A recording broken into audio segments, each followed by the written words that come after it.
हजुरहरूलाई स्वागत छ मेरो ब्लगमा। म फेरि पनि धेरै लामो समयपछि हजुरहरू सामु एउटा नयाँ ब्लग लिएर आइसकेको छु।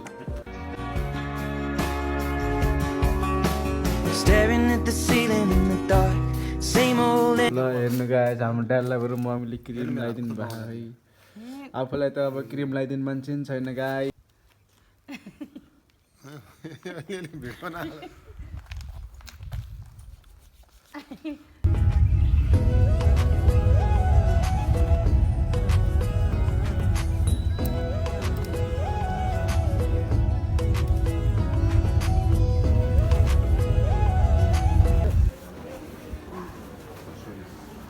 ल गाइस, हामी चाहिँ हिँड्दैछौँ है अब यहीँ।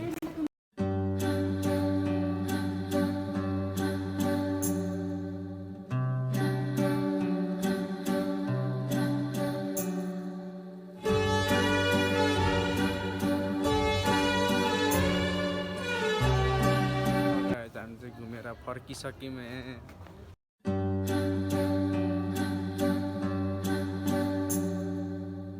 गाइस टक्क होइन, अब यहाँ हामी अर्कै ठाउँ घुम्न आइसक्यौँ। यहीँ हाम्रो यहीँ ड्याड मम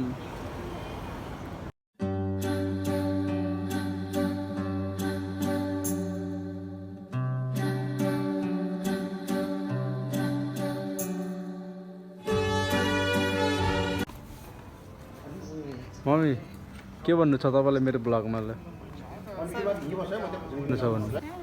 नमस्ते सबैजनामा, मेरो छोराको ब्लगमा एकदम भ्युज लाइक बढाइदिनु होला, सब्सक्राइब गर्नु होला। ल है त गाडी हामी चाहिँ अब जाँदैछौँ।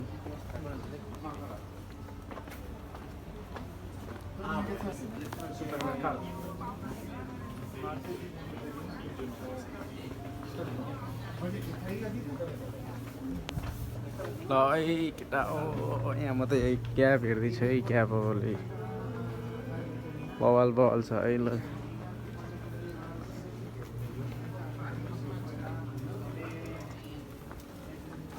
आजको दिन घुमाइ छ। अब यहाँ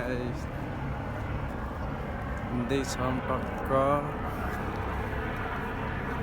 यस्तो छ है ठाउँ चाहिँ।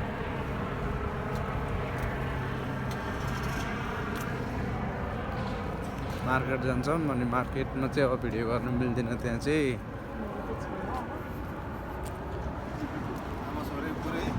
हाम्रो मम्मी नै ब्लगर हो है गाई चाहिँ। यहाँ ब्लग बनाउनु लारे यहीँ।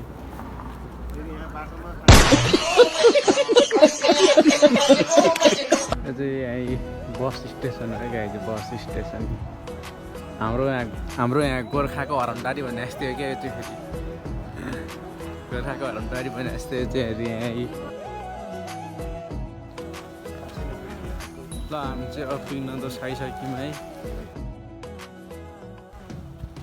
सामान किन्ने यहीँ हिँड्दैछौँ। केही सामानहरू किन्नु छ, केही सामानहरू किन्छौँ। अब त्यहाँभित्रको भिडियो गर्न मिल्दैन। सामानहरू किनेर ल हजुरहरूसँग फेरि भेट्ने छु गाइज। ल अहिलेलाई अब एकछिनको लागि छुट्यौँ होला है त। ल यहाँ चाहिँ यस्तो छ है।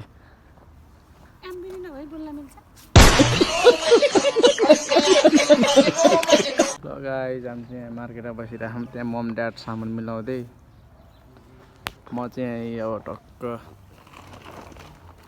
के हेर्ने अब यत्तिकै घाम थाप्दै बसिरहेको। जाडो छ, खान्की छ, हान्न पऱ्यो नि गाइज यार। के हेर्ने हान्न पऱ्यो होइन। ल टक्क स्ल्याप हान्न पर्छ।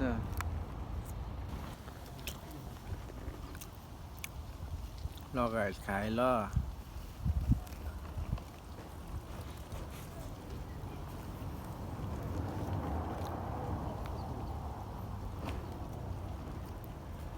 मेरो त मुखबाङ भइरहेको है।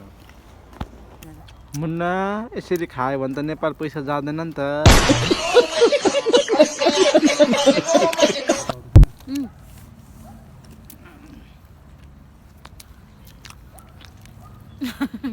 खानुपर्छ।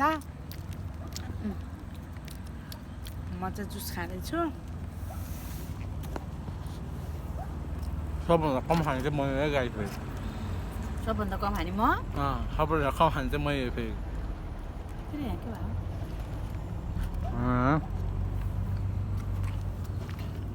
लाग्यो त के हार्ने घाम पनि यस्तो मिठो लाग्यो होइन कति दिन निन्द्रा पनि लाग्यो अब के हार्ने अब एकछिनमा घर जान्छु म त्यसपछि म हजुरहरूसँग घर गसी भेट्ने छु होइन म चाहिँ अब यहीँ गाइस आज म चाहिँ हेर्ने बस्ने म चाहिँ रुच्दैन क्या फेरि गाइस आज चाहिँ मेरो बुढाले पिङ्गा देशबाट चाइनिज पसलमा 1 रुपियाँ 30 पैसा भनेको त यति महँगो खाना